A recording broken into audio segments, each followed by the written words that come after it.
Good morning. My name is Rusty Miller. I'm head of security here at River of Life. This is a training video basically for the Children's Worship Center workers. First, we're going to discuss the radio. Each one of you have a radio in your room. Usually it's at the head of the room by one of the doors. It's sitting in a battery charging unit. So we're going to go over a quick reference on how to turn it on, how to use it properly, and the reason why you need it. Several of you have used them before during Vacation Bible School, where you've taken the kids out on the playground and you've let us know, my security team. Generally, I have 2 to 3 members at the Children's Worship Center on Sunday morning while y'all are going through your worship and through your lessons, so that they're the ones who would take care of any issues, and then they would let us know in the sanctuary and vice versa what's going on. So basically, let's cover the radio. They're standard Motorola radios. They're analog radios, which means that they're on certain channels. Most of these happen to be an 8-channel radio, but you're on channel 1. Leave it on channel 1. So you basically turn it on with a small knob going clockwise. Battery level high, channel 1. That lets you know that it's ready to transmit or ready to receive. The red flashing light on there will let you know that as long as it's flashing, nobody's using that radio. So all you have to do is depress the button on, which would be your left side, my right side. You would push the button, the light turns red. At this point in time, you talk normally and you say exactly what you need, wait for about 2 seconds and release the button. What this does, it's called a repeater analog radio, which means it's a delay in the signal. So if you just quickly, hey, I need help here, blah, blah, blah, blah, blah, and then turn it off before you're done, all we'll pick up is a few words. So you need to press the button, hold down for about 1 to 2 seconds, say what you need to say, pause for about 1 to 2 seconds, and release the radio button. We will get the full message at that point in time.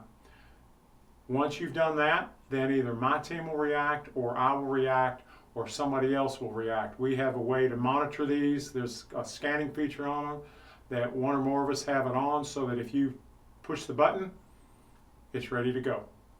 The next one we want to talk about is in case we have to have a lockdown. Most of you parents know that when your kids are at school and something goes on, they have lockdowns, whether it's God forbid, an active shooter, or whether it's a tornado or something of that nature that's going to cause problems with the children and with the people inside the building. Usually if something happens, it's going to happen in the church sanctuary in the main dome. But every once in a while, something could happen. You could have an irate parent. You could have, we've got parents that are divorced that could come in and demand their child. Well, as you well know, once service gets started, your outside doors are completely locked down. Once that happens, my guys are, at least 2 to 3 of them, are outside the building around the doors, walking around to make sure that nobody's trying to get in. If I call, or one of my guys in the sanctuary says we've got an active shooter, we're locked down, that means that those guys come into your building and they lock it down to make sure that nobody gets in. Parents will not be allowed to pick up their children during the active shooter or inclement weather like a tornado. If it's on its way headed this direction, they will not be allowed to get their children out of the classroom. Do not, under any circumstance, unless the all clear is given, let the children go, because then you put them in danger and put us in a great liability problem that we don't want to have.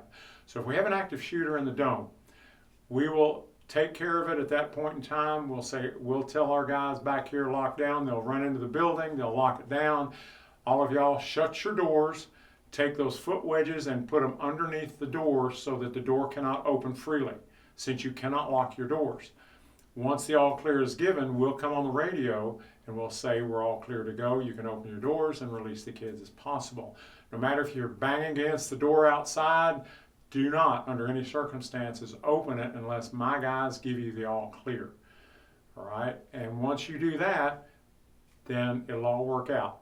So just be aware, we will be monitoring the radios. If you take your kids outside in the playground and something goes on, take a radio with you when you take your class anywhere outside that room or outside that building to let my guys know that you're out there, because one of them will kind of stay around that area to watch to make sure nothing goes on, that no one comes in that's not supposed to be there. Remember, your security and the kids' security are primary number one. And that's what my security team wants to make sure that you have and that you feel safe with those kids in there. If you have any questions, all you have to do is look me up. I'm usually in the church somewhere, or I'm back here working. So just ask for me. But again, my name is Rusty Miller. I'm head of security here at River of Life, and all we want to make sure is that you and your children are safe.